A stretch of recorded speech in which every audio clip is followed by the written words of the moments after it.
Hello বন্ধুরা, আমি মিষ্টি মনি। আমার ভয়েসে সুন্দর সুন্দর ভালোবাসার গল্প শুনতে আমাদের পড়শি ডায়েরি চ্যানেলটি সাবস্ক্রাইব করে পাশে থাকা বেল আইকনটি বাজিয়ে দিবেন। ধন্যবাদ।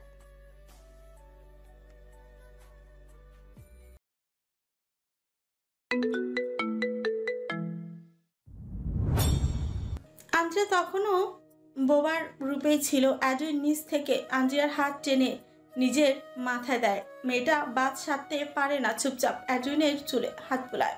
এতে অবশ্যই অ্যাডুইন ক্ষান্ত হয়নি। আন্দ্রিয়ার বুকে নিজের মাথা চেপে তবেই ঘুমের রাজে পাড়ি জমিয়েছে। আন্দ্রিয়ার মনে হলো সে কোনো দৈত্যের কাছে বন্দী হয়েছে, আর দৈত্যটা তাকে আষ্টে পৃষ্ঠে জড়িয়ে রেখেছে। শ্বাস নেওয়ার তারা দেখালেই দৈত্যটা যেন তার টুটি চেপে বলবে, শ্বাস নেওয়া বারণ। আন্দ্রিয়ার মাথা ধরে যায়। হঠাৎ করে আশেপাশে সবকিছুই তাকে অস্বস্তির দুয়ার ঠেলে দেয়। আন্দ্রিয়া যখন হাসপাস করছিল তখন অ্যাডুইনের ঘুম ভেঙে যায়। রক্তিম চোখে আন্দ্রিয়ার পানে তাকিয়ে বলে, ঘুমাওনি? এ যাবতে অ্যাডুইনকে মিথ্যে বলেনি আন্দ্রিয়া, তবে তার ইচ্ছে হলো একটু মিথ্যে বলতে। বলতে ইচ্ছে করছে সে ঘুমিয়েছে। যদি বলে সে ঘুমায়নি তবে অ্যাডুইন হাজারটা প্রশ্ন দাঁড় করাবে। তবে আন্দ্রিয়া পারেনি, মিথ্যেটা গলায় এসেই থমকে গেছে। আন্দ্রিয়া চুপ কেন? ঘুমাওনি? না। কেন? রাত হয়ে গেল, এতটা সময় জেগেছিলে? ঘুম না আসলে কি করব বলুন? মাথা ব্যথা কমছে? অ্যাডুইন হাই তুলো, পুনরায় মাথা রাখলো আন্দ্রিয়ার বুকে। অ্যাডুইনের চেয়ারে নাট মাফিন একসাথে শুয়ে দুজনেই চোখ বন্ধ। হয়তো মনিবকে দেখে তাদেরও ঘুমের তাড়া দিল। আমার কুইন মুড অফ করেছে কেন? কুইন থাকবে হাসি খুশি, সে না হাসলে আমি কি করে স্বস্তি পাবো? আন্দ্রিয়া অপ্রস্তুত হাসল। তার শরীর কাঁপছে, বুকের অস্বাভাবিক স্পন্দন অ্যাডুইন ঠিকই ধরতে পারল। আন্দ্রিয়া মেরির চলন বলন, হাসি খুশি সব ভাব ভঙ্গিমা অ্যাডুইনের মুখস্থ। আজ হঠাৎ আন্দ্রিয়ার অস্বাভাবিক আচরণ অ্যাডুইন ঠিকই ধরতে পারল। ঘুম থেকে উঠে অ্যাডুইন তার হিংস্রতার কথা বেমালুম ভুলেই গেছে। অবশ্য ভুলবে না কেন, তার কাছে এসব ডাল ভাত। কিন্তু আন্দ্রিয়ার মতো নরম হৃদয়ের অধিকারী কেউ আদৌ কি মেনে নিবে? সারাদিনের সব ভাবতে গিয়ে অ্যাডুইনের মনে পড়লো তখনকার হিংস্রতার কথা। মূর্তি ঠকিল সে তার হিংস্রতা। তবে আন্দ্রিয়ার মুখোমুখি এলোই। অ্যাডুইন নিজের বিব্রত ভাবটাকে সাইডে সরিয়ে কিছুটা মনমরা হয়ে পড়ল। তোমায় কিছু কথা বলতে চাই আন্দ্রিয়া। এই জঙ্গলে আমি বছরের পর বছর টিকে আছে, নিজের আধিপত্য বিস্তার করেছে। নিশ্চয়ই এমনি এমনি না, আমাকে লড়াই করতে হয়েছে। বর্তমানে পাগলা শিয়াল ভয়ঙ্কর রূপ ধারণ করেছে, এরা লোকালয়ে চলে যাচ্ছে। তুমি তো জানো না, আমার একটি বিড়ালকেও কয়েকদিন আগে কামড়ে ছিঁড়ে ফেলেছে। আর আজ তোমায় আঘাত করলাম। এসব রাগ আমি একসাথে তুলে নিয়েছে। আমার কর্মকাণ্ডে তুমি ভয় পেয়েছ জানি, কিন্তু ভয় পেও না। দেখো, আমি সুস্থ স্বাভাবিক মানুষ, তোমার কিং। আন্দ্রিয়া কিছুটা নিশ্চিন্ত হলো। সে অ্যাডুইনের উপর সম্পূর্ণ নির্ভরশীল। অ্যাডুইন তার জীবনে যা বলেছে ঠিক তাই হচ্ছে। সে হিসেবে এখন যখন অ্যাডুইন তার ব্রেন ওয়াশ করলো, বোকা মেয়ে আন্দ্রিয়া অ্যাডুইনের কথায় আশ্বস্ত হলো। অবশ্য আদৌ অ্যাডুইনের অস্বাভাবিক রূপ আন্দ্রিয়ার চোখে পড়েনি। সে জানে অ্যাডুইন বদমেজাজি, ব্যাস এইটুকুই। আন্দ্রিয়ার মুখায়ব দেখে থেকে যখনই কালো মেঘের প্রভাব সরতে শুরু করলো, অ্যাডুইন তখনই অগোচরে ফিচার হাসল। আন্দ্রিয়া, আমি কি বলেছি বুঝতে পেরেছ? তুমি নিজে একবার ভাবো, আমার এত এত পোষা প্রাণী, আর আমি কিনা আরেকটা প্রাণীকে এতটা জেদ দেখে আঘাত করবো? প্লিজ সুইটি, তুমি আমাকে বুঝো। আমি তোমাকে ভালোবাসি। তোমাকে কেউ আঘাত করলে আমি সহ্য করতে পারবো না। অ্যাডুইন আপসেট হয়ে পড়লো। আন্দ্রিয়া বুঝলো অ্যাডুইনের কথা। সে স্মিত হেসে বলা, আমি বুঝতে পারছি, তবে আপনার উপর রাগটা আমার এত সহজে পড়বে না। কেন? আমার একটা শর্ত আছে। কি শর্ত? আমাকে একদিন বাইরে নিয়ে যাবেন লোকালয়ে। অনেক দিন হলো বের হই না। অ্যাডুইনের হাসি থেমে গেল। আন্দ্রিয়া বাইরে যাওয়ার মানে বিপদ, তবুও মেয়েটাকে বোঝাতে হবে। অ্যাডুইন কথা না বাড়িয়ে বেশ আগ্রহ সুরে বলে, অবশ্যই নিয়ে যাবে। আজ বৃষ্টি, আজ কি করে বের হবে? না, আজ থাক, অন্যদিন। ঠিক আছে, এখন বলো, ক্ষুধা পেয়েছে? কি খাবি বলো। যা করবেন তাই খাবো। সত্যি? আন্দ্রিয়া ফ্রুকুচকে নিল। অ্যাডুইন তার দিকে কেমন করে তাকিয়ে আছে। সমস্যা কি আপনার? কই? এভাবে তাকিয়ে আছেন কেন? আমি তো আমার খাবারের দিকে তাকিয়ে আছি। আন্দ্রিয়া চোখ রাঙালো। অ্যাডুইনকে ঠেলে সরিয়ে দেওয়ার আগে অ্যাডুইন তার দু হাত বন্দি করলো নিজের সাথে। বাইরে ঝড়ো হাওয়া বইছে, কক্ষে এতক্ষণ বাতি জ্বললেও আজুইন দ্রুত উঠে মোমবাতি জ্বালালো এবং নিভিয়ে দিল বাতি। আন্দ্রিয়া বুঝতে পারছে না আজুইন ঠিক কি চাইছে। একের পর এক বাজের শব্দে আন্দ্রিয়া কেঁপে উঠেছে। জানলাটা একটু খুলে দিতেই দমকা বাতাসে উঠতে শুরু করলো কক্ষের পর্দা। অ্যাডুইন, এবার কিন্তু আমার ভয় করছে। তুমি ভয় পাবে, তুমি ভয় পাবে অ্যাডউইন উইলসনকে, আর কোনো কিছুতে না। মানে? ইস, কথা বলো না। ক্যান্ডেলের ডিনার রেডি। আন্দ্রিয়া ফ্রি কুচকে নেয়। এই লোকটা কি পাগল হয়েছে? ইস, কি সব বলছে। অ্যাডুইনের গায়ে জড়ানো ফিনফিনে একটা সাদা শার্ট। আন্দ্রিয়ার পানে তাকিয়ে অ্যাডুইন ধীরে ধীরে শার্টের বোতাম খুলো। তার আর বুঝতে বাকি নেই অ্যাডুইন কি চাইছে। মন মেজাজ এমনিতে বিক্ষিপ্ত ছিল, তার মাঝে অ্যাডুইন হঠাৎ অন্যদিকে ডুবাতে চাইছে। আন্দ্রিয়া অ্যাডুইনকে একবার ভেবেছিল বাধা দেবে, কিন্তু তার আর হলো কই। অ্যাডুইনের ছোঁয়া, ভালোবাসার উল্লাস সবটাই আন্দ্রিয়ার ভালো লাগে। নিজের তৃপ্তি অ্যাডুইনের সাথেই জড়িত। সে নিজেকে বাধা দিতে পারলেও তো অ্যাডুইনকে বাধা দেবে।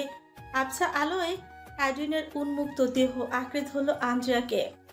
মেয়েটার কাঁধের উপর ফ্রকের ফিতা খুলে দিতেই এক পাশ উন্মুক্ত হয়ে পড়ল। অ্যাডুইনের ভালোবাসার আঘাতগুলো শুকিয়ে গেছে, তবে দাগটা এখনো উভে যায়নি। অ্যাডুইন দাগে হাত বোলায়। দাগগুলো শুকিয়ে গেছে, আজ আবার গাঢ় করে দেব। অ্যাডুইন প্লিজ না, ব্যথা লাগে। অ্যাডুইন হাসে আন্দ্রিয়াকে টেনে মানে বুকের মাঝে। অ্যাডউইনের ভালোবাসা সহ্য করা তো সহজ নয়। King is king. আন্দ্রিয়া লজ্জায় তাকায় সেই চকচকে বাদামি চোখ জোড়ায়। এই যে এই কামুক চাহনিতে আটকে যায় সে। অ্যাডুইনের কাছে নিজেকে সঁপে দেয় বারংবার। আন্দ্রিয়া নিচ থেকে অ্যাডুইনের ঠোঁটে ঠোঁট মেশায়। হুড়মুড়িয়ে ঘরে ভেতরে প্রবেশ করা বাতাসে মুহূর্তে নিভে যায় মোমবাতি। অন্ধকারে অ্যাডুইনের দখলদারি বেড়ে যায়। থেমে থেমে ভেসে আসে আন্দ্রিয়ার শীতকার ধ্বনি। বজ্রের শব্দে লাফিয়ে ওঠে মাফিন। অন্ধকারে তার ভয় বাড়ে। মিয়াও মিয়াও শব্দে অ্যাডুইন প্রচণ্ড বিরক্ত বোধ করে। সে যখনই আন্দ্রিয়াকে ছেড়ে মাফিনের কাছে যাবে তখনই মাফিন থেমে যায়, হয়তো আবারও ঘুমিয়ে পড়েছে। এদিকে আন্দ্রিয়া অ্যাডুইনকে টেনে এনে নিজের কাছে বন্দি করে এবং ফিসফিসিয়ে বলে, খবরদার অ্যাডুইন, রেগে গিয়ে ওদের আবার আঘাত করবেন না। করবো না। সত্যি? অ্যাডুইন আন্দ্রিয়ার কথায় জবাব দিল না। কিন্তু জবাব দেওয়ার প্রয়োজন বোধই করেনি। সে মেতে আছে তার আন্দ্রিয়ার দেহের প্রতিটি ভাঁজে। রাত যখন গভীর হয় বৃষ্টির প্রকোপ ততই বাড়ে, সেই সাথে বাড়ে অ্যাডুইনের পাগলামো। পাপের নিজের কর্মকাণ্ডে নিজে খিলখিলি হাসছে। ইদানিং তার খুনাখুনির প্যাটার্ন চেঞ্জ হয়েছে। সে যে পাপেট কখনো নারী ছাড়া কাউকে হত্যা করতো না, সে পাপেট কয়েকদিন আগে একটা বাচ্চা ছেলেকে মেরেছে। এছাড়াও পাপেট 2 দিনের বেশি তার শিকারকে বাঁচিয়ে রাখেন, অথচ মালিহাকে এখনো বাঁচিয়ে রেখেছে। পাপেটের বড্ড ইচ্ছা মালিহাকে হত্যা করবে তিল তিলেক করে। যেমন এখন তার পছন্দের ধারালো ছুরি দিয়ে এগিয়ে গেছে মালিহার কাছে। মালিহা আতঙ্কিত চোখে তাকায় পাপেটের পানে। ভয় পাচ্ছ মালিহা? কাপড় দিয়ে মালিহার মুখ বেশ শক্ত করেই বাঁধলো। কাপড় দিয়ে মালিহার মুখ বেশ শক্ত করে বাঁধা, সেই সাথে চৌকির সাথে 2 দিকে বেঁধে রাখা হয়েছে মালিহার হাত পা। পাপেটের মালিহার সাথে শারীরিক সম্পর্ক স্থাপন করেনি, মূলত তার ইচ্ছে জাগেনি। পাপেট নিজে একজন ঘৃণিত ব্যক্তি হওয়া সত্ত্বেও সে কিনা অন্য ব্যক্তিকে ঘৃণা করে, ব্যাপারটা একটু একটু হাস্যকরই বটে। পাপেট মালিহার পরনের জামাটা তুলে দিল এবং উন্মুক্ত করলো দুপা। পায়ের অংশে থেকে মালিহার মাংস কাটা হবে এবং সেই মাংস আবার মালিহাকেই খাওয়ানো হবে। পাপেট কতটা সাইকো হলে তার কাছে এসব স্বাভাবিক এবং আনন্দের ব্যাপার স্যাপার। নিজের ভাবনা অনুযায়ী কাজ করতে শুরু করলো সে। ধারালো ছুরির সাহায্যে মালিহার পা থেকে ধীরে ধীরে কাটতে শুরু করলো মাংস। চিনচিনে ব্যথায় মুহূর্তে চেঁচিয়ে উঠল মালিহা। মুখ বন্ধ থাকার কারণে কেমন যেন গো গো শব্দ হলো। রক্তে ভেসে গেল চৌকি। তীব্র ব্যথায় ছটফট ছটফট করতে থাকে। 5 মিনিটেই জ্ঞান হারলো মালিহা। পাপেট বিস্তৃত হাসে এগিয়ে যায় কিচেনে। মালিহার মাংসের টুকরোগুলো যত্ন সহকারে টুকরো করে বেশ তেল মশলা দিয়ে ঝালঝাল করে রেডি করলো মাংস কষা। পাপেট নিজের রান্না নিজেই মুগ্ধ। সে বেশ হাস্যজ্জ্বল মুখে সারা রান্নাঘরে পায়চারি করে এবং বলে, আমার রান্না বেশ ভালো, নিজের রান্নায় নিজেই পড়ি। তবে আজ আবার পড়লাম, মাংসের ঝোলটা এতটা লাল আর এতটা দুর্দান্ত হয়েছে যা বলার মতো না। বরং কষানো মাংস দিয়ে এক প্লেট ভাত সহজে সাবার করা যায়। এই যে বর্ণনা দিচ্ছি, আপনাদের কি লোভ লাগছে? কি সোনামণিরা, একটু চেখে দেখবে নাকি?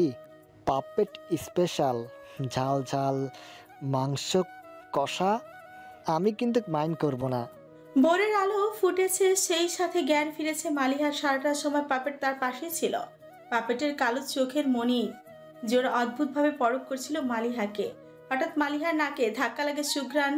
এখানে আসার পর থেকে উটকো পচা কিংবা ফিনাইলের গন্ধ ছাড়া ভালো কোনো গন্ধ নাকে প্রবেশ করে। পাপেটের হাতে কাছে একটি বাটি, আর সেখানে রান্না করা কিছু একটা দেখা যাচ্ছে। কেমন লাগছে? সারা শরীরে জখমের পরও জখম দিয়ে প্রশ্ন করছে কেমন লাগছে। পাপেটের এই প্রশ্নটা কাটাকা নুনের ছেটার রূপেই লাগলো মালিহার কাছে। মেয়েটা কোনো মতে চোখ খুলেছে। ক্ষুধার্ত তুমি? মালিহা কয়েকবার চোখের পাতা ঝাপটালো। পাপেট বাঁকা হেসে মালিহাকে চামচের সাহায্যে মাংস তুলে দিল। বোকা মালিহা সাত পাঁচ না ভেবে খাওয়া শুরু করলো। খাওয়ার মাঝামাঝিতে পাপেট হু হু করে হেসে উঠল। বেচারা অনেকক্ষণ হাসি থামানোর চেষ্টা চালিয়েও কিন্তু আর পারা যাচ্ছে না। মালিহা, কিসের মাংস খাচ্ছ তুমি? মালিহা প্রত্যুত্তর করে না, অবাক চোখে তাকিয়ে থাকে পাপেটের পানে। তোমার মাংস তুমি খাচ্ছ? এর স্বাদ কেমন? আমিও চেখে দেখবো নাকি?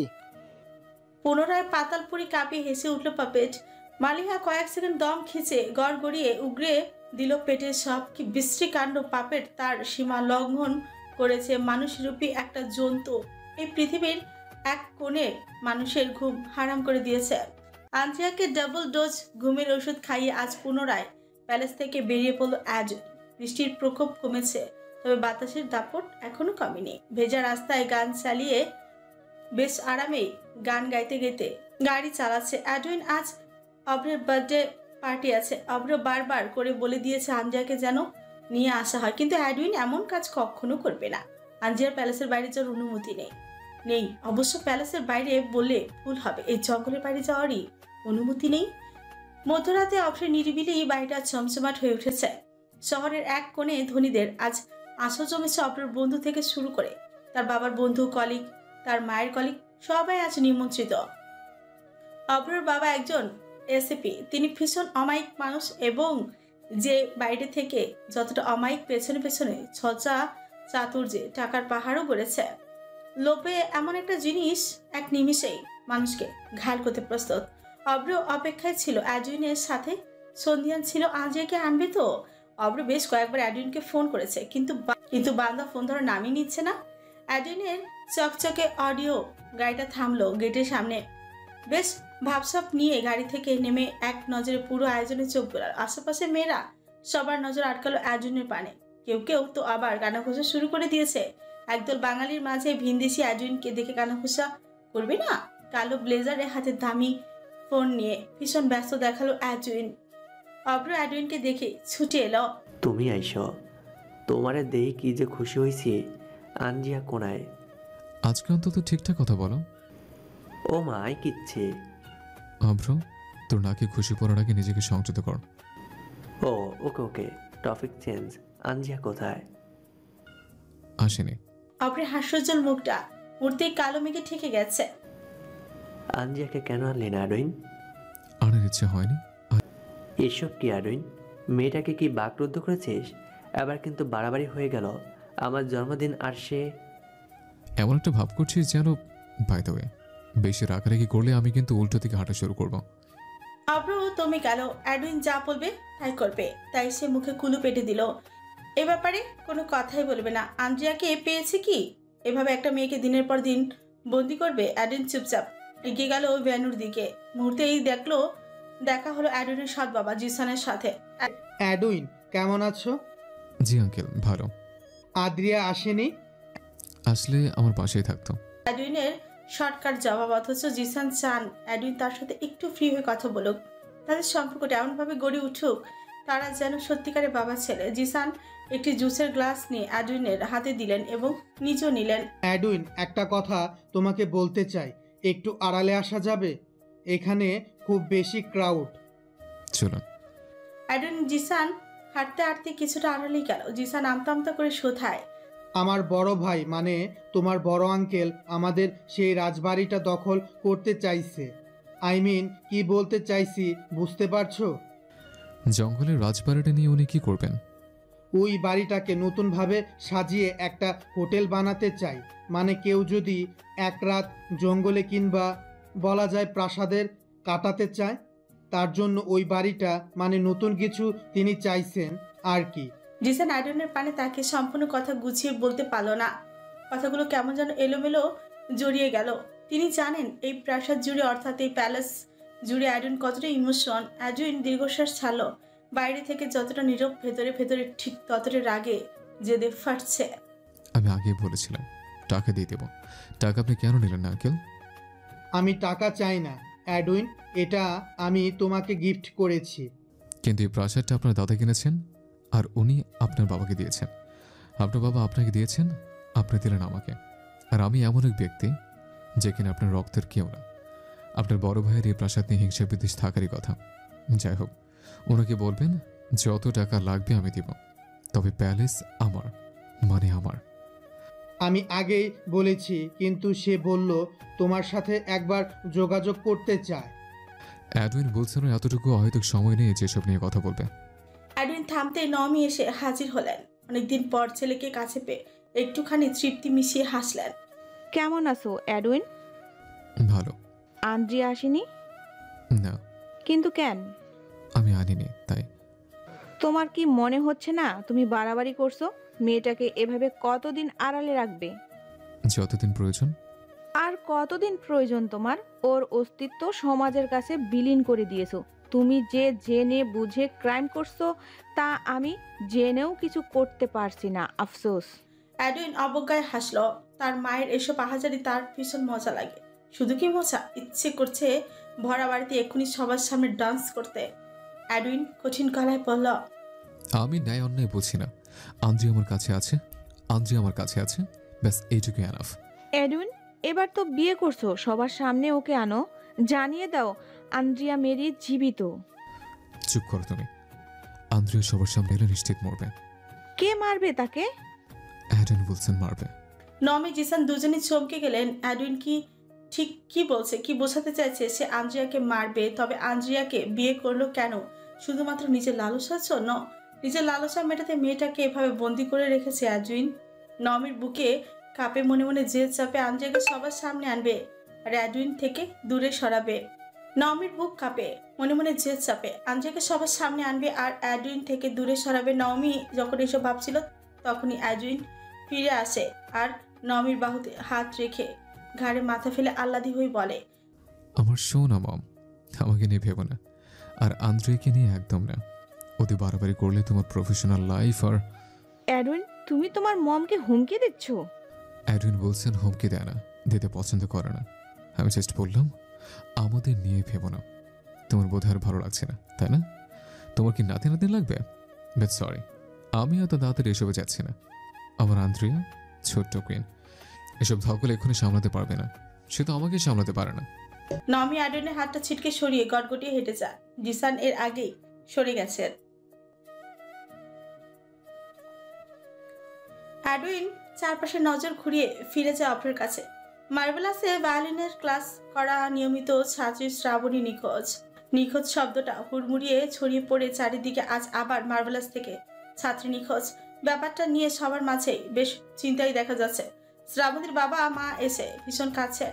জানা গেল মার্বেলাস থেকে ক্লাস করে মেয়েটা বন্ধুদের সাথে আড্ডা দিয়ে বাড়ি ফেরার পথেই নিখোঁজ।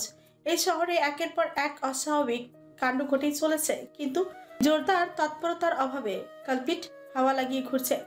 অনেকটা সময় পার হলো। প্রত্যেকেই নিজেদের ক্লাস শেষ করে বসলেন অফিস কক্ষে। Grace, brick, Derrick, Alfred, Martin, তাদের প্রত্যেকের চোখে মুখে আতঙ্ক। এত মেয়ে গায়েব হয়ে যাচ্ছে যাদের সাথে মার্বেলাসের নাম জড়িয়ে রয়েছে।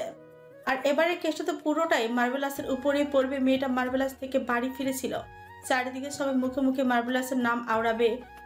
কোনো তুখোর মস্তিষ্কে সাংবাদিক তো তুড়ি বাজিয়েই ধরে ফেলবে। সম্প্রতি বিভিন্ন জেলা নিয়ে নিখোঁজ হওয়া মেয়েরা মার্বেলাসের শিক্ষার্থী, কেউ অনলাইনের কেউ অফলাইনের। এসব কথা বিশ্রীভাবে রটার আগে তৎপর হতে হবে। ব্রিক চিন্তিত কণ্ঠে বলেন, এসব যা হচ্ছে ভালো হচ্ছে না। মার্বেলাস থেকেই এত মেয়ে নিখোঁজ। হ্যাঁ, এটা কাকতালীয় হতে পারে। তাই বলে সাম্প্রতিক যারা নিখোঁজ হচ্ছে কেউ না কেউ মার্বেলাসের ছাত্রী। মার্টিন দীর্ঘশ্বাস ছেড়ে বলেন, আর নয়, আমাদের উচিত পুলিশের সাহায্য নেওয়া। পুলিশ পারবে আমাদের এসব থেকে রক্ষা করতে। গ্রেস সহমত পোষণ করে বলেন, একদম ঠিক বলেছ মার্টিন। পুলিশ তদন্তের জেরে আসার আগে আমরা পুলিশের কাছে আমাদের সন্দেহের কথা জানাবো। সবাই সহমত পোষণ করলেও ডেরিক এ ব্যাপারে ছিল একদমই চুপচাপ। তিনি চান না এখানে পুলিশ আসুক আর তদন্তে লেগে যাক। প্রচন্ড বিরক্ত হয়ে মুখটা কুচকে ডেরিক বলেন, হাস্যকর, বড় বড় প্রতিষ্ঠান অন্যায় করেও অন্যায় ঢাকার জন্য লক্ষ লক্ষ টাকা অফার করে, আর আমরা সেদে সেদে বিপদে ঘাড়ে আনছি। আমি তোমাদের সাথে একমত নই। ডেরিকের কথা আলফ্রেড অবাক না হয়ে পারল না। এখানে বসে থাকা প্রত্যেকটি ব্যক্তি সৎ ন্যায় নিষ্ঠার সাথে কাজ করে, সেখানে ডেরিকের হাপা পটে স্বার্থপর। ডেরিক, শুনো ডেরিক, আমি তোমার কথার সাথে একমত হলাম, কিন্তু একবার ভাবো, আমরা জেনে বুঝে অন্যায় সহ্য করতে পারবো না। সামনে আমাদের ছুটি, আমরা সবাই নিজ নিজ দেশে ফিরে যাব, তখন কিছুই করতে পারবো না। এখন সুযোগ আছে আসল অন্যায়কারীকে খুঁজে বের করার।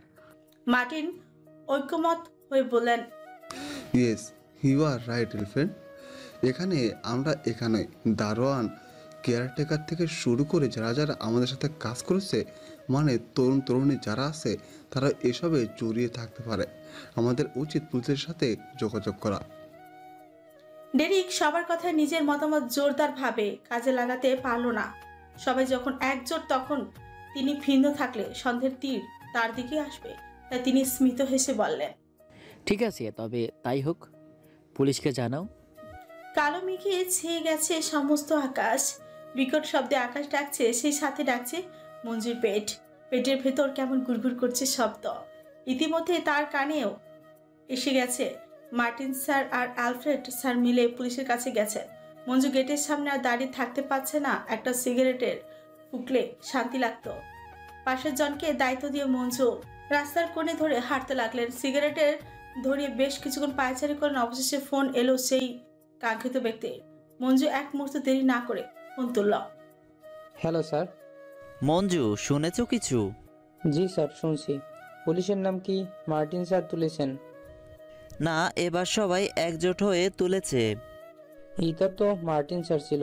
বেটা কিছু হইলেই পুলিশ ডাকে। ওনার নাকি দেখে বাকি স্যাররাও নাচ দেখাচ্ছে। এবার পুলিশ আনবে, সবাইকে জেরা করবে। কি যে হবে স্যার, আমার তো হাত পা কাঁপছে। কোথা থেকে কি ফেসে যাই। ভয় পাবে না মঞ্জু, একদম ভয় পাবে না। এসব থেকে কয়েকদিন দূরে সরে যাও, কেউ যেন সন্দেহ করতে না পারে। জি স্যার। ইনভেস্টিগেশনের উদ্দেশ্যে আজ মার্বেলাসে প্রবেশ করেছেন 3 জন পুলিশ সদস্য। যদিও তারা ইনভেস্টিগেশনের উদ্দেশ্যে এসেছিল, তবে তাদের কাজে খুব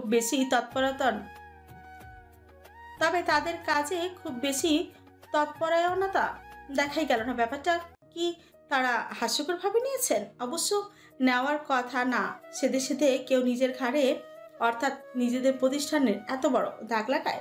মার্বেলাসকে যুক্ত করা হচ্ছে মার্ডার কেসে, কিডন্যাপ কিংবা কেসে। এসব সেন্সিটিভ বিষয়ে কারো অপরাধ থাকলেও লক্ষ লক্ষ টাকা ঘুষ খাইয়ে মালিকগণ থামাচাপা দিতে উঠে পড়ে লাগে। সেখানে মার্বেলাসের মালিকগণ খুব বেশি ইন্টারেস্টিং। চায়ের কাপে চুমুক দিয়ে ওসি সাহেব তাকালেন।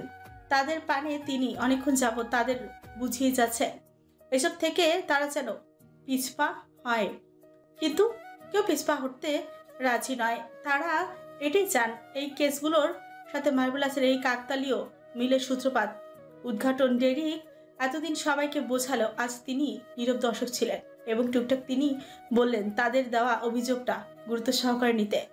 জনাব গ্রেস, আপনারা এ দেশের নামকরা প্রতিষ্ঠানের সাথে জড়িত। এসব যদি একবার সাংবাদিকরা রসিয়ে রসিয়ে ছাপিয়ে দেয়, তাহলে কি হবে বুঝতে পারছেন? এতটা সৎ মনোভাব রাখবেন না। আপনারা এই দেশকে ইউরোপ আমেরিকা ভাববেন না যে এসব কেসের রহস্য খোলাসা হবে। আমি বলছি, দুদিন এইসব নিয়ে নড়চড় হবে, জনগণ সব ভুলে যাবে, আর আমরাও কেসটা ফেলে অন্য কেসে মনোযোগ দেব। এটাই হচ্ছে আর এটাই হয়। এত অন্যায় নীতির কথা আজকাল ভালো লাগে না। ওসির মন্তব্য গায়ে জ্বলন ধরল মার্টিনের। অবশ্য এসব মিথ্যে নয়, সত্যি। ওসি সাহেবকে যদি এখন ঘুষ দেওয়া হয়, তিনি নিশ্চয়ই এই কেসের আদি অন্ত খুঁজে বের করবে। ওসি সাহেব কি ইশারা ইঙ্গিতে ঘুষ চেয়েছেন? কিন্তু মার্টিন তো ঘুষ দেবে না, মাঝে ফিউকুচকে তার ছিল হেসে বলল, একজন পুলিশে এসব বলছেন? এই দেশের জনগণ যাবে কোথায়?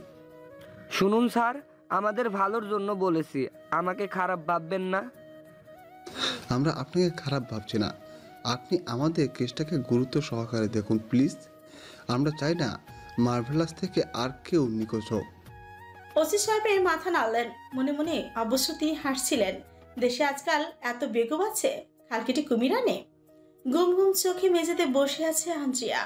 মাফিন তার কোলে বসে নাট মাফিনের সাথে একটু আধটু টুকুটুকি করছে কয়েকটা হ্যামস্টার, এদিক সেদিক ছোটাছুটি করছে পাখিরাও। আন্দ্রিয়া মনোযোগ চাইছে, কিন্তু মেয়েটা ঝিমিয়ে পড়েছে। অ্যাডউইন আর চোখে লক্ষ্য করলো আন্দ্রিয়ার হাব ভাব। সেদিন রাতের পর আন্দ্রিয়া বেশি ঘুমাচ্ছে, ঝিমিয়ে যাচ্ছে। তার চোখ থেকে কিছুতেই ঘুম যাচ্ছে না। ওষুধের ডোজটা কি একটু বেশি হয়ে গেল? আগের বারের কাণ্ডে অ্যাডউইন প্রচন্ড ভয় ছিল, তাই তো আন্দ্রিয়ার ঘুমে যেন অতি সহজে না ভাঙে, তাই ওষুধের ডোজটা একটু বেশি দিয়েছিল। অ্যাডউইন এগিয়ে এসে অতি যত্নে আন্দ্রিয়াকে কোলে তুলে নিল। মেয়েটা চমকে গিয়ে অ্যাডউইনের গলা জড়িয়ে ধরে। কুইন, শরীর খারাপ লাগছে? না না, আমার ঘুম পাচ্ছে অ্যাডউইন। তুমি ঘুমাও। একটু আগেই তো ঘুম থেকে উঠলাম। অ্যাডউইন প্রত্যুত্তর করে না, হতাশায় শ্বাস ছাড়ে আন্দ্রিয়াকে নিয়ে চলে যায় ছাদে। তার প্যালেসের ছাদে থাকা সুইমিং পুল থেকে নামিয়ে দিল আন্দ্রিয়াকে। আন্দ্রিয়া সাঁতার জানে না, তবে অল্প জলে নিজেকে মানিয়ে নিতে পারছে। বেলা শেষের পথে সূর্যটা লাল কমলা মিশেলে কি সুন্দর রং ধারণ করেছে। আকাশটা আজও পরিষ্কার। পাখিদের বাড়ি ফেরার তাড়া নেই। এই জঙ্গলই তাদের বাড়ি। পাখির কলরবে মুখরিত চারিপাশ, সেই সাথে কাকের কাকা শব্দে আন্দ্রিয়া অপলক তাকিয়ে রয় ঘন জঙ্গলের পানে। অ্যাডউইন গায়ের জামাটা খুলে টান টান শরীর নিয়ে চারিপাশে হাঁটে। আন্দ্রিয়ার ঘুম তাড়ানোর এর থেকে ভালো কৌশল তা জানা নেই। অ্যাডউইন, আপনি যখন একা ছিলেন আপনার কি ভয় করতো না? অ্যাডউইনের আগে কোনো ভয় ছিল না, তবে এখন এই অনিশ্চিত জীবনে ভয় যোগ হয়েছে। যেমন? কিং তার রাজ্য হারানোর ভয়ে মুশকুল থাকে, আর অ্যাডউইন বলছেন তার কুইনকে হারানোর ভয়ে। আপনার কাছে ভালোবাসা কি? আমার কাছে ভালোবাসা মানেই ভয়ঙ্কর অভিশাপ। আন্দ্রিয়া ফ্রিকুচকে ফেললো। সে হয়তো আশা করেছিল অ্যাডউইন কাব্যিক কোনো উত্তর দেবে, কিংবা আন্দ্রিয়াকে জড়িয়ে ধরে ভালোবাসার বুলি আওড়াবে। তার ভাবনা চিন্তা সবটাই জলে মিশে হারিয়ে গেল। অ্যাডউইন ছাপিয়ে নামলো পুলে। ডুব সাঁতারে এগিয়ে এসে জড়িয়ে ধরলো আন্দ্রিয়ার পেট। কয়েক সেকেন্ড ডুবে থেকে মুখ তুলে মুখোমুখি হলো দুজনে। আন্দ্রিয়ার ভেজা নেত্রপল্লব, ভেজা ঠোঁট সবকিছু রোমাঞ্চিত করে অ্যাডউইনকে। বাম হাতের সাহায্যে আন্দ্রিয়ার গলা চেপে ধরলো অ্যাডউইন। আন্দ্রিয়া অবশ্য ভয় পেল না, সে অভ্যস্ত অ্যাডউইনের এসব ছোঁয়াছুঁইতে।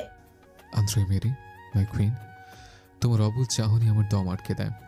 এতটা ভালো লাগে কেন তোমায়? কারণ আপনি ভালোবাসার চোখে তাকান। তুমি জানো, আমি আমার অপছন্দের সব জিনিস নিজ হাতে ধ্বংস করি। এই প্যারিসের সব আমার পছন্দের, অপছন্দের লিস্টটুকুও নেই। আমার পছন্দ অপছন্দ মুহূর্তে পাল্টে যায়।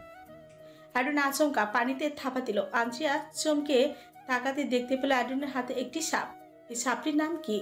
আন্দ্রিয়া অ্যাডউইনের কাছে এরকম একই রকমের সাপ দেখেছিল, সবুজ রঙা চিকন। সাপটির নাম লাউ ডগা। এটা গাছের ডালেই ছিল, হঠাৎ পুলে আসলো কি করে? অ্যাডউইনের ঠান্ডা মেজাজটা এতটা ভয়ঙ্করভাবে বেড়ে গেল এই মুহূর্তে আন্দ্রিয়া কল্পনাও করতে পারে। সাপটাকে দুই হাতের সাহায্যে টেনে ছিঁড়ে ফেলে অ্যাডউইন। কি বিশ্রী ব্যাপার স্যাপার। আন্দ্রিয়া ভয়ে কিছুটা পিছিয়ে যায়। ওটা ছিঁড়লেন কেন? প্রাইভেট টাইমে ডিস্টার্ব করা আমার মোটেও পছন্দ না। অ্যাডউইন, আপনার রাগটা কমিয়ে ফেলুন। কবে আবার রেগে মেগে আমাকেই মেরে ফেলবেন? অ্যাডউইন কেমন করে যেন হাসলো। স্বচ্ছ জলে গা ভাসিয়ে দুবার হাততালি দিল এবং সুটিনি শীষ বাজতে বাজতে গাছের ডালে সকল পাখিরা উড়ে এসে বসলো ছাদে। এরা যেন অ্যাডউইনের আদেশ পেয়ে ছুটে এসেছে। যখন পাখিরা ডানা ছাপটে ছুটে আসছিল, এক মুহূর্তে ছোটখাটো তুফানি বয়ে গেল। আন্দ্রিয়া চোখ মুখ খিচে তাকালো অ্যাডউইনের পানে। ওদের ডাকলেন কেন? এমনি, তোমার ভালো লাগেনি? আন্দ্রিয়া প্রতিউত্তর করলো না। সে শুধু তাকিয়ে দেখলো অ্যাডউইনের এসব কার্যকলাপ। তার মনে হয় অ্যাডুইন মানুষ নাকি কোনো দুষ্টু জিন, কোনো স্বাভাবিক মানুষ কি এত এত পাখিকে বশ করা সম্ভব? অ্যাডুইন পুনরায় হাততালি দিল। তার তালিতে সঙ্গে সঙ্গে পাখিরা উড়ে গেল। এবারেও বয়ে গেল আরেকবার তুফান। অ্যাডুইন পেছন থেকে এসে আঞ্জিয়াকে জড়িয়ে ধরল, ঘাড়ে থুতনি রেখে বলে, Finally, I found my happiness, and it's you. অ্যাডুইন আঞ্জিয়ার হাতে হাত মেলায়, পরম যত্নে তলোয়ারটা চুমু খায়। অ্যাডুইন, একটা কথা বলবো? বলো কুইন। আমরা কি বাড়ি যাব না? আমার মনে হয় এখন চাচাদের সাথে দেখা করা উচিত। অ্যাডুইন কয়েক সেকেন্ড চুপ রইল। আঞ্জিয়া এইসব প্রশ্ন তার আবেগের করা নাড়া দরজার মুহূর্তে ভেঙে দেয়। আঞ্জিয়ার প্রশ্ন এড়িয়ে গেলে বিপদ, তাই সে হাস্যজল মুখে মিথ্যে সাজিয়ে বলে, তোমার পুরো পরিবার দেশের বাইরে। 3 দিন আগে তারা দেশ ছেড়েছে। আমি খোঁজ নিয়ে এটুকু চেয়েছি। তারা কোথায় গেল? হয়তো তোমার কাজিনের কাছে। আঞ্জিয়ার মনটা খারাপ হয়ে গেল। বাড়ি ফেরার কথা থাকলেও তবে আর তাদের বাড়ি ফেরা হচ্ছে না। অ্যাডুইন নিশ্চিন্তে শ্বাস ছাড়লো। আঞ্জিয়াকে এই জঙ্গলের বাইরে নেওয়ার কথা ভাবলে তার সবটা এলোমেলো লাগে। ধীরে অন্ধকার নামে আঞ্জিয়ার ভয়টাও বেড়ে যায়। তবে অ্যাডুইনের মাঝে কোনো ভয় নেই। সে আঞ্জিয়াকে কাছে টেনে আনে এবং দু ঠোঁটের মাঝে আয়ত্তে আনে। আঞ্জিয়ার ঠোঁট আকাশের বুকে মস্ত বড় চারটাও হয়তো তাদের কার্যকলাপে লজ্জায় পড়েছে। বাইরে এই রাতে আঞ্জিয়ার প্রচন্ড ভয় করে। অনেকবার বলেছে এখন ঘরে ফেরা দরকার, কিন্তু অ্যাডুইন ঘাড় তারা মুখ দেখে সুইমিং পুলে সাঁতার কাটছে। মাঝে মাঝে আঞ্জিয়াকে নিয়ে ডুবে যাচ্ছে। অ্যাডুইন, আপনি কি চান? জানি না। ঘরে চলুন। না, আমার ভয় করছে। তা তো আমি মানব না। আমি চাই আন্দ্রিয়া মেরি শুধুমাত্র অ্যাডুইন উইলসনকে ভয় পাবে, আর কোনো কিছুতেই নয়। অ্যাডুইন এগিয়ে এলো এবং আঞ্জিয়ার ফ্রকের ফিতা টেনে খুলতে শুরু করলো। আঞ্জিয়া জানে এখন তার সাথে কি হতে চলেছে। অ্যাডুইনের উন্মাদনা বাড়তে ধীরে ধীরে প্রতিটি স্পর্শে পাগল করে তুলবে তাকে। একটা রাত কিংবা একটা দিন যদি নিস্তার পেত। অ্যাডুইন উইলসন আঞ্জিয়াকে কোনো মতে নিস্তার দিতে রাজি নয়। মার্টিন হসপিটালের ভর্তি, তার মাথা ফেটেছে, দুটো সেলাই লেগেছে। কে বা কারা তার হাতে তার গায়ে হাত তুলেছে সেই ব্যাপারে এখনো কেউ সুনিশ্চিত নয়। রাতে বাইরে কাজ সেরে বাড়ি ফেরার পথে একদল দুর্বৃত্তরা তাকে ঘিরে ধরেছে এবং মাথায় আঘাত করে পালিয়ে যায়। রক্তাক্ত মাথা চেপে কোনো মতে হসপিটালে পর্যন্ত এসে তারা অল্প সময়ের মধ্যে হসপিটালে এসে উপস্থিত হয়েছে। এত বছর এই দেশে থাকা সত্ত্বেও কখনো হামলা হয়নি মার্ভেলাসের কোনো শিক্ষকের উপর। তাহলে আজ কেন হামলা হলো? এসব প্রশ্নের উত্তর খুঁজতে গিয়ে জড়িয়ে পড়ল সকলে। ব্রিক স্যার চিন্তিত কণ্ঠে শুধায়, মার্টিন, তুমি শুরু থেকেই সচেতন ছিলে, পুলিশকে জানাতে চেয়েছিলেও। হয়তো সেই কারণেই উক্ত ব্যক্তি অর্থাৎ কালফিট তোমার উপর ক্ষেপে আছে, তাই তোমাকেই আঘাত করে সতর্ক করতে চাইছে। গ্রেস সহমত জানিয়ে বলে, হয়তো আমাদের সবার উপরেই হামলা হবে, তবে একে একে। আচ্ছা, আমাদের ধারণা তবে সত্যি হতে চলেছে। এত তো নিখোঁজ হওয়া শিক্ষার্থীদের সাথে সত্যি মার্ভেলাসের যোগসূত্র আছে। প্রচন্ড অশান্তিতে মার্টিনের দম আটকে আসলো। সেই সাথে দেখা যাচ্ছে চাপা রাগ। নিজের প্রতি চিন্তাকে দূরে ঠেলে দিয়ে ক্রুদ্ধ গলায় বলল, আমি এই কেস থেকে কিছুতেই সরে দাঁড়াবো না। দেখতে চাই এর শেষ কোথায়। রাত 12টা পেরিয়ে একটার কাটা ছুঁয়েছে। আঞ্জিয়া বায়না ধরে বসে আছে, এক্ষুনি শহরে যাবে। অনেকদিন তো হলো এই জঙ্গলে, এবার একটু পরিবর্তন আসুক। অ্যাডুইন প্রথম পর্যায়ে আঞ্জিয়াকে অনেক বোঝালো, কিন্তু আঞ্জিয়া কিছুতেই মানছে না, বরং কেঁদে কেটে একাকার হচ্ছে অবস্থা। বাধ্য হয়ে অ্যাডুইন রাজি হলো আঞ্জিয়াকে বাইরে নেওয়ার। আঞ্জিয়া লাফাতে লাফাতে রাজি হলো। রেডিও হয়ে গেল। অ্যাডুইনের শখের অডি গাড়িটা ছুটছে, নিরিবিলি রাস্তায় চলছে রোমান্টিক গান। আঞ্জিয়া গানের তালে তালে সুর মিলিয়ে গাইছে। অ্যাডুইনের চিন্তার পাশ কাটিয়ে মুহূর্তে আঞ্জিয়ার খুশিতে সামিল হলো। রাতটা যেমন চিন্তাপূর্ণ তেমনি আনন্দদায়ক। অ্যাডুইন গলা ছেড়ে আঞ্জিয়ার সাথে সুর মেলালো। ঘন জঙ্গলের এলাকা ছেড়ে তারা ইতিমধ্যেই শহরে এসে পৌঁছে গেছে।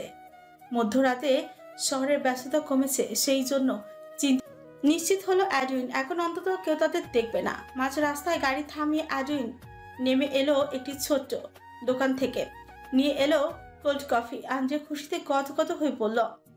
অ্যাডুইন, আমরা লং ড্রাইভে যাব। ঠিক আছে, এখন একটু বাইরে বসি। অ্যাডুইন অনুমতি দেওয়ার আগে আঞ্জিয়া গাড়ির ডিকিতে উঠে বসলো। বাহিরে শীতল বাতাস, এই শহরের নিস্তব্ধতার মাঝে আঞ্জিয়ার খুশির শেষ নেই। জানেন অ্যাডুইন, সামনে একটু গেলেই মার্ভেলাস পড়বে, আমরা কিন্তু ওখানে দাঁড়াবো। এত রাতে ওখানে কেউ থাকবে? না, কে থাকবে? আমি আমার আঙ্কেলের সাথে এসেছিলাম, তাই পথটা মনে আছে। অ্যাডুইন পুনরায় চিন্তায় হাসফাস করছে।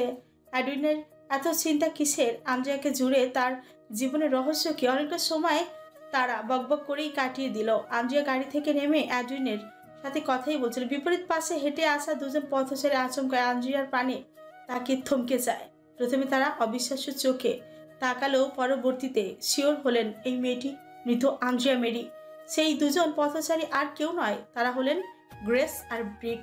দুজনেই নিশ্চিত হওয়ার জন্য আন্দ্রিয়াকে ডেকে উঠল। আন্দ্রিয়াও চমকে তাকাতে অ্যাডুইন দ্রুত তার মুখ আড়াল করে আন্দ্রিয়ার মুখ চেপে ধরে ঠেলে গাড়িতে বসিয়ে দিল এবং অতি দ্রুত গাড়ি চালিয়ে প্রস্থান করলো। পুরো ঘটনাটা এতটাই তাড়াতাড়ি ঘটলো যে ব্রিক গ্রেস দুজনেই স্তব্ধ, কিংকর্তব্য বিমোচ।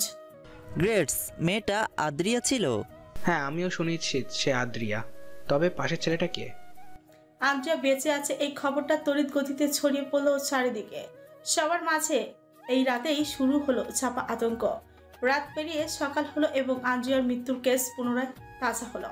পুলিশের লোক কিছুতেই মানতেই চাইছে না আন্দ্রিয়া জীবিত, কিন্তু এই কেসটা তাদের গরমিল আছে ভেবে আবারও তৎপর হলেন। আন্দ্রিয়ার বন্ধু বান্ধব, পাড়া প্রতিবেশীরা সবার মাঝে ছড়িয়ে পড়লো আন্দ্রিয়া জীবিত আছে এই সংবাদ। আন্দ্রিয়ার চাচা ভয়ের আগে থর থর করে কাঁপছেন। তিনি কিছুতেই মানতে চাইছেন আন্দ্রিয়া জীবিত আছে। অসম্ভব, অসম্ভব, অসম্ভব। তিনি চট জলদি ফোন করলেন কানাডার গ্যাংস্টার জোয়াকিমকে। লায়ার, এত লক্ষ লক্ষ টাকা এই জন্যই দিয়েছিলাম। মিস্টার জোয়াকিম, আপনি আপনার ওয়াদা রাখলেন না। জোয়াকিম হঠাৎ আতঙ্কিত হয়ে পড়ল। উক্ত ব্যক্তি ঠিক কি বোঝাতে চাইছে? জোয়াকিমের কপাল জুড়ে চিন্তার ভাঁজ পড়ল। তবে কি তিনি জেনে গেছেন আন্দ্রিয়া এখনো জীবিত? জোয়াকিম ঠান্ডা মাথায় বললেন, আপনি কি বলতে চাইছেন? আদ্রিয়া মেরি বেঁচে আছে। বেঁচে নেই? মিথ্যা বলবেন না জোয়াকিম, আপনি খোঁজ নিন। আদ্রিয়া মেরি বেঁচে আছে। আপনি আমার সাথে বেইমানি করতে পারেন না। আমি আপনাকে সময় দিলাম। আদ্রিয়ার লাশ আমার পায়ের সামনে চাই, যে করেই হোক। জোয়াকিম রেগে মেগে সামনে যা পেল তাই ছুঁড়ে ফেলল। তার শরীর কাঁপছে। গ্যাংস্টার জীবনে সে তার একটা কথাও খেলাপ করেনি। একমাত্র অ্যাডুইনের জন্য সে তার কথার খেলাপ করেছে। আন্দ্রিয়াকে জীবিত রেখেছে। জোয়াকিম রেগে মেগে ফোন করলো অ্যাডুইনকে। অথচ প্যালেসে বসে চিন্তায় কাঁপতে কাঁপতে শ্বাস আটকে আসছে অ্যাডুইনের। জোয়াকিমের কানে একবার এই সংবাদ গেলে যা হবার তাই হয়ে যাবে। না চাইতেও জোয়াকিমের ফোন রিসিভ করলো অ্যাডুইন। হ্যালো অ্যাডুইন, আমি তোমাকে বিশ্বাস করি বলেই আদ্রিয়ানকে জীবিত রাখার অনুমতি দিয়েছি। তবে আর নয়, তুমি আমার কাজ কারবারে বদনাম করে দিচ্ছ। আদ্রিয়াকে যত দ্রুত সম্ভব খুন করো। আমি পারবো না।